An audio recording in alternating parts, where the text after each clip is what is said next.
I want to address something that people have been talking to me about, and I really see. I think it's another diversion from the truth, another way to focus away from the Bible, away from the prophets, away from the apostles, and that is this so-called interplanetary collision that's supposed to happen with this planet X. And they say something is supposed to happen on September the 3rd, 2017. Well, I'm going to share an article with you by Dr. Danny R. Faulkner about this, and then I want to go to the scripture. And I'm going to do not my own analysis of the scripture, but let John do the analysis. He was the one who wrote the book of Revelation. So Dr. Danny Faulkner asks, what will happen on September 23rd, 2017? Answer, probably nothing unusual. Introduction. Recently, at an Answers in Genesis, we have begun to get inquiries about a supposed event of great prophetic significance on September 23rd of this year. Many videos on the internet are promoting this. On this date, the sun will be in the constellation Virgo, along with the moon near Virgo's feet. Additionally, Jupiter will be in Virgo, while the planets Venus, Mars, and Mercury will be above and to the right of Virgo in the constellation Leo. Some people claim that this is a very rare event, allegedly only once in 7,000 years. Well, folks, that right there should be enough to tell you to push that theory away. Because there has not been 7,000 years on this earth. There has barely been, it's not quite 6,000. It's short of 6,000. So that alone right there will tell you that this is on false premise. And they say it's supposedly a fulfillment of a sign in Revelation 2. Well, it is not, and I will explain to you why it is not. It reads, a great sign appeared in heaven, a woman with the sun and the moon under her feet, and on her head a crown of 12 stars, and she was pregnant, crying out in birth pains and agony of giving birth. So we have here a woman Virgo, which it was not Virgo. But I will continue. I will explain to you who this woman is and why it's important not to deviate from the scripture. Otherwise, you will be deceived just like the rest of them. So, as they say, here we have a woman Virgo in the sky, heaven, along with the sun and the moon at her feet. What about the 12 stars? Virtually all websites promoting this prophetic sign state there are 9 stars in Leo. But with the addition of the 3 planets, which appear as bright stars, there are 12 stars. Since Leo is to the upper right of Virgo's head, one might see this as a crown of 12 stars, though these 12 stars will be far above Virgo's head. Many of the videos that discuss this have various embellishments, such as tying this event to the supposed rogue planet Nibiru, or the tetrad of total lunar eclipses in 2014-2015. Well, I have already explained the tetrad of total lunar eclipses in 2014, 15, and 16, and that the greater significance was not in the blood moons themselves, or not by themselves, but in the total solar eclipses that came in the last 2 years, 2015, 2016. Who's going to listen to this backwoods country boy anyway? Virtually nobody. I have previously written, I'm continuing with this article, about these other 2 subjects and found them lacking, found them wanting, so we ought to be wary of this too. Let us examine the claims. Examining the claims, first, there is nothing particularly unusual about the sun appearing in the constellation Virgo. Boom.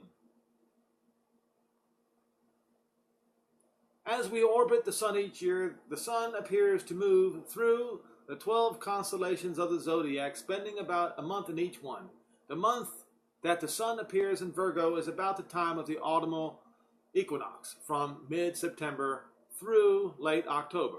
Nor is it unusual to find the moon near the feet of Virgo. The moon takes 27 and 1/3 days to orbit the earth with respect to the stars. Therefore, for a day or two each month, the moon appears near the feet of Virgo. I keep mentioning the feet of Virgo. Although I am very familiar with Virgo, I have never been able to see a woman in the sky there, so I can hardly pick out what is supposed to be her feet, and I seriously doubt anyone else can either.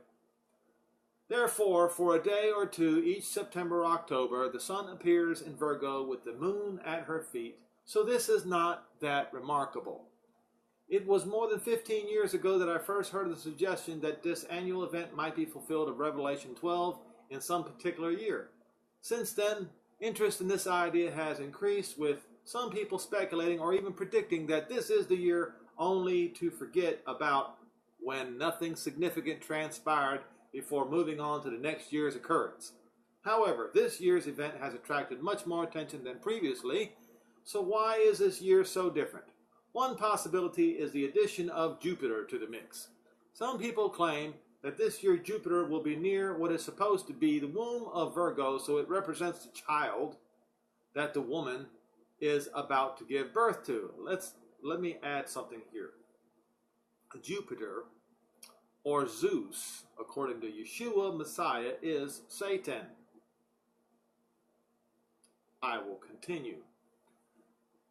Well, before I continue, what they're saying then is that the Virgo will give birth to Jupiter or their false Messiah?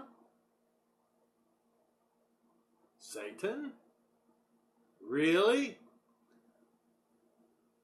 Okay, I'll continue. Jupiter takes nearly 12 years to orbit the sun, so this is the period with which Jupiter moves through the zodiacal constellations, spending about a year in each one. In fact, I first saw Jupiter when it was close to Virgo in 1969. I have watched Jupiter pass through 4 complete orbits since. This means that Jupiter appears in the part of Virgo corresponding to her womb, along with the sun in Virgo and the moon at her feet for a day or two every 12 years or so. The last time this happened was in 2005.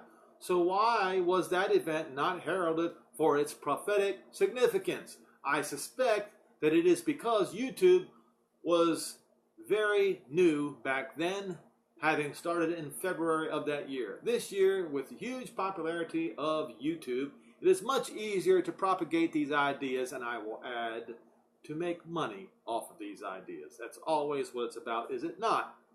Another factor is the addition of the 3 naked eye planets in Leo above the head of Virgo. The videos promoting this supposed sign claim that the constellation Leo has 9 stars, so the addition of these 3 wandering stars bring the total numbers of stars in Leo above the head of Virgo to 12, with the 12 stars forming the crown of the woman in the sky, according to Revelation 12, verse 1.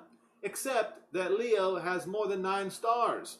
Where did the people touting this supposed fulfillment of prophecy get the idea that Leo has 9 stars?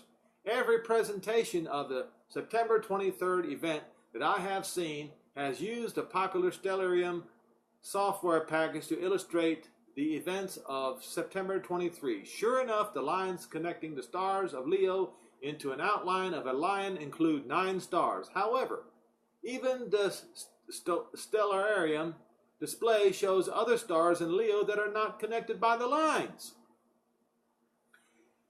And different depictions of Leo connect different numbers of stars. For instance, the monthly star chart in the April 2017 issue of Sky and Telescope magazine, pages 42 and 43, connects 13 stars with lines. The star chart of this website connects 10 stars. None of those charts connect a line to Omicron Leonis, the star that forms the front paws of Leo. When showing Leo to people, I always point out this star marking Leo's paw. By the way, the Digistar 5 software in the Stargazers Planetarium at the Creation Museum connects 10 stars in Leo, including Omicron Leonis. Since the claim that Leo has 9 stars is false, the assertion that the addition of the three planets bring the total number of stars in Leo to 12 is also false. How rare is this occurrence to have these additional 3 planets in Leo at the same time that Jupiter is in Virgo? It isn't that common. But it certainly has happened many times over the past 6,000 years. Notice this fellow said 6,000 years. He's on to something. So the claim that this unusual event is so rare is also false. And how do we know that Jupiter must represent the child?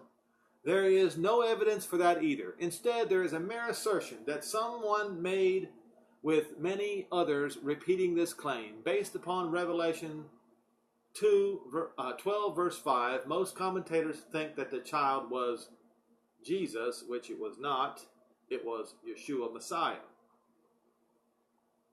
Some promoters of this supposed sign claim that the Hebrews associate Jupiter with the Messiah. No, the Hebrews do not associate Jupiter with the Messiah. The Christians do. Or I should say they associate Zeus or Jesus with Messiah. Think about it. Again, this is a conjectural assertion not supported by any facts. These sorts of claims amount to Rorschach tests. People tend to see in them what they want to see. Now, I have to discredit one thing that he says, but I will read his conclusion. I have identified several problems with the supposed sign of the September 23rd, 2017. However, there are other broader problems with it as well. One of the purposes, as he puts it, God, which I do not, it's Yah, ordained for the stars is for them to be signs. Genesis 1 verse 14. However, to truly be a sign, shouldn't such things be obvious, at least to a few people? Since the sun will be in Virgo at that time, virtually none of Virgo's stars will be visible. The 3 planets in Leo will be visible in the early morning that day, but all will be low in the southeastern sky. Venus is very bright, so it will be relatively easy to spot. However, Mars and Mercury will not be, because they will be much fainter and they won't rise until about the time morning twilight begins. The thin crescent moon will be visible in the evening sky, low in the southwest. Jupiter may be visible lower in the southwest, though it will be difficult since it will set before evening twilight ends. That is, not all of this sign will be visible, and those parts that will be visible won't be visible at the same time. While this event may show up nicely on a computer screen, as he puts it, God, or he should say Yah, set the lights in the firmament of heaven, not on computer screens to be for signs. What sort of prophetic event is this sign supposed to usher in? Clearly, most people promoting this have in mind the Lord's return. Some explicitly state this, but others, mindful of the words of, as he says, Jesus, which should be Yeshua, and Matthew 24:36, are hesitant to make this claim, though their implication is clear enough. These sorts of claims or intimations have been made many times before. For instance, the 4 lunar eclipses during the 2014-2015 caused many people to anticipate the Lord's return then, but of course this did not happen. Once again, they did not read it right. I have done videos on this. It was a triple blood moon tetrad, and in the last 2 there were 3.5 total solar eclipses, representing 3.5 years of tribulation upon the Gentiles. But of course, the guys who write the books, and I'm talking right now, the guys who write the books, like, I can't remember their names anymore. The names are not significant. But many people wrote books about it, but did not get the truth out, and so the people went back to sleep, not knowing that the real signs were not even talked about. He says, I suspect that the same will be true on September 23rd of this year. People who get excited about supposed signs miss the point that Yeshua made. Instead of setting dates, or on Matthew 26 verses 36 through 51, instead of setting dates, we ought to be ready for his return at any moment. Are you ready? All right. Let me go then to Revelation 12. I've done this before, talked about it before. Now, a lot of Christianity has butchered this chapter. Twisted it, perverted it to make it mean something it does not.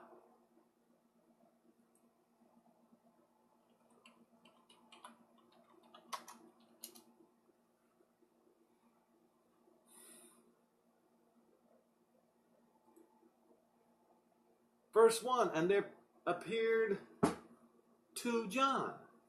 John saw this vision. There appeared a great wonder in heaven, a woman clothed with the sun, and a moon under her feet, and upon her head a crown of 12 stars.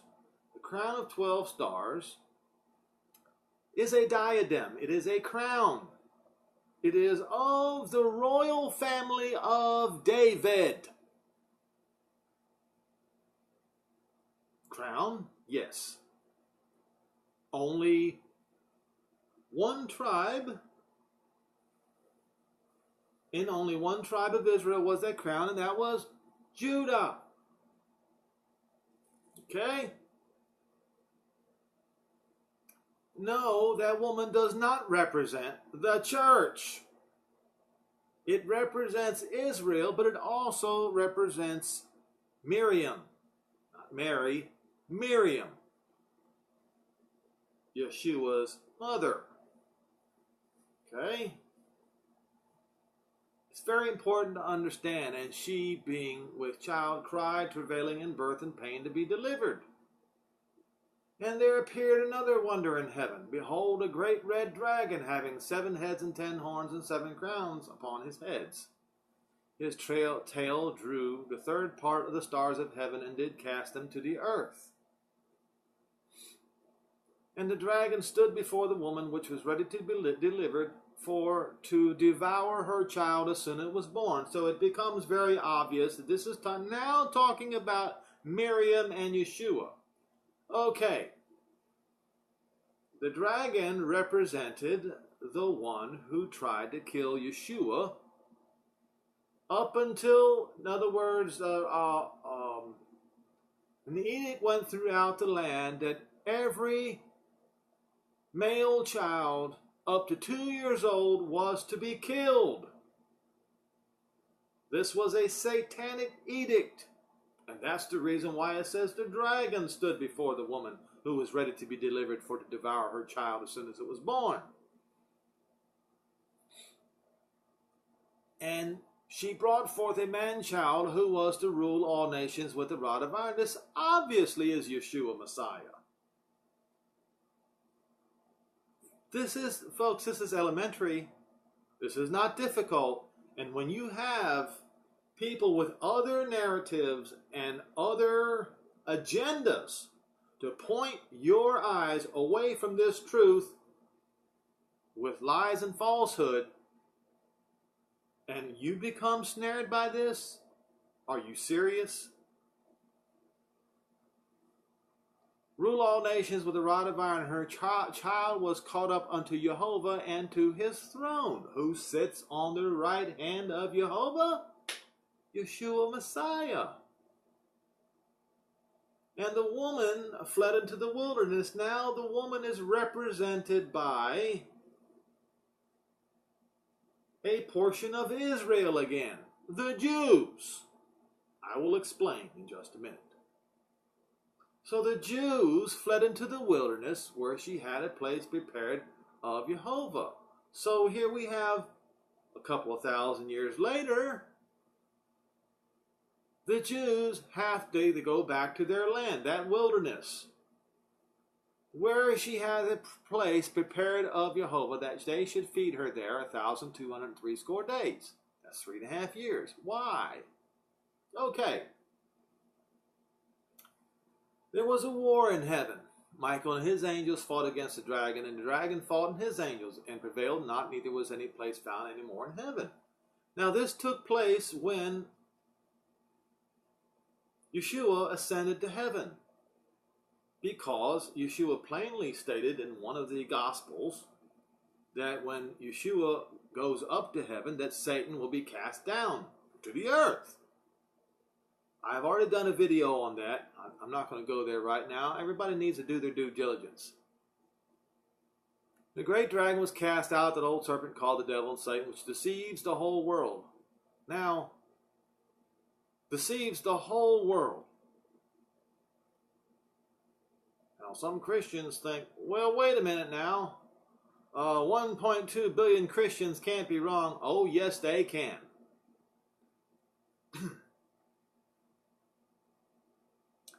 He was cast out into the earth, and his angels cast out with him. And I heard a loud voice saying in heaven, now is come salvation and strength and the kingdom of our Elohim and the power of his Messiah. For the accuser of the brethren is cast down, which accused them before our Elohim day and night. And they, the brethren, overcame him by the blood of the Lamb and by the word of their testimony, and they loved not their lives unto death. Therefore rejoice, you heavens, and you that dwell in them, and woe unto the inhabitants of the earth and of the sea, for the devil is come down unto you, having great wrath, because he knows his time is now finite. That's what that really means. Before Messiah's victory over Satan, Satan's time was infinite. But once he defeated Satan, Satan's time at that point became finite. So what happens? And the dragon, he saw that he was cast unto the earth. He persecuted that woman, the Jews, who brought forth the man-child. The Jews who still wore the crown of Israel. The other tribes of Israel were cast out, and they became Gentiles long before this dream appeared to John. So the Israelites were no longer, the lost 10 tribes were no longer Israelites. They were Gentiles. So the only ones that had the crown were the Jews. So this is speaking of the Jews. But he persecuted the woman who brought forth a man-child, and this persecution has gone on for generation after generation after generation after generation, from 67 AD until 1967 BC.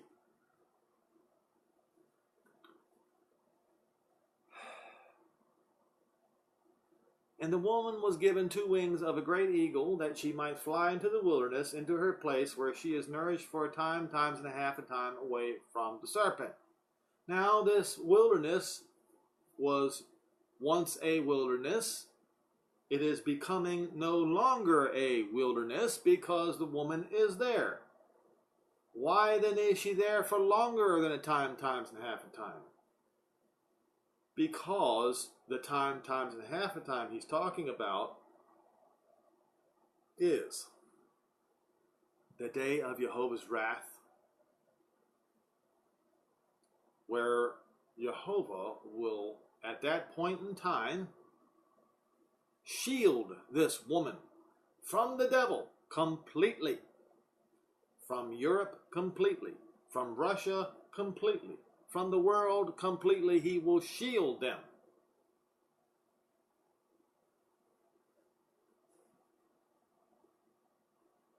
And the serpent cast out of his mouth water as a flood. After the woman, the invasion comes. You see, then the invasion comes, that he might cause her to be carried away of the flood. But the earth helped the woman, and the earth opened her mouth and swallowed up the flood, which the dragon cast out of his mouth. That is the time when the nations, are going to fall upon the mountains of Israel, as it is written in Ezekiel 37:38. Verse 17 now. And the dragon was wroth with the woman, and went to make war with the remnant of her seed, that is the lost sheep of the house of Israel, which keep the commandments of Jehovah and have the testimony of Yeshua. So not only will it be the lost sheep of the house of Israel, but any Gentile who keeps the commandments of Jehovah and has the testimony of Yeshua. They're going to come after them. It is at that time that the angels will be sent, as it is written in Matthew 24, to gather all of the elect. We have described what the elect were.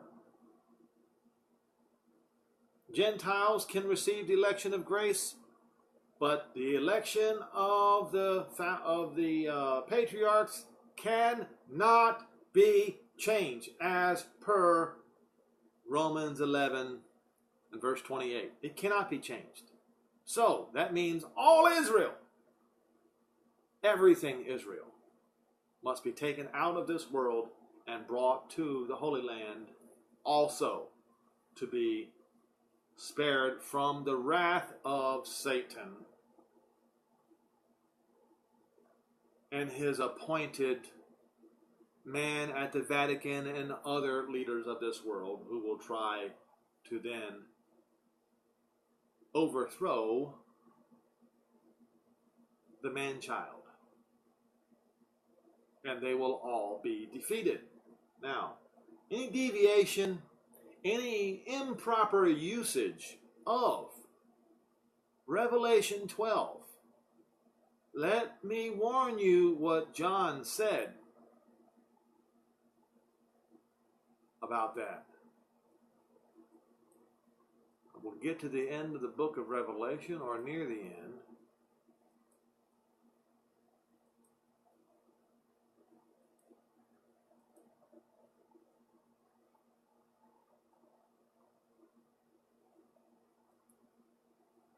I think it's at the end. My memory is not as good as it used to be. Okay, here we go. It is in Revelation 22. I want everyone who tries to pervert Revelation 12 to deviate people's eyes away from the intent of Revelation 12 to begin with, to read the following. Revelation 22, verse 18. For I testify unto every man that hears the words of the prophecy of this book. If any man shall add unto these things, Jehovah shall add unto him the plagues that are written in this book. And if any man shall take away of the words of this book, of this prophecy, Jehovah shall take away his part out of the book of life, and out of the holy city, and of the things which are written in this book. So, are you going to then go and listen to these people who try to take your eyes off of the obvious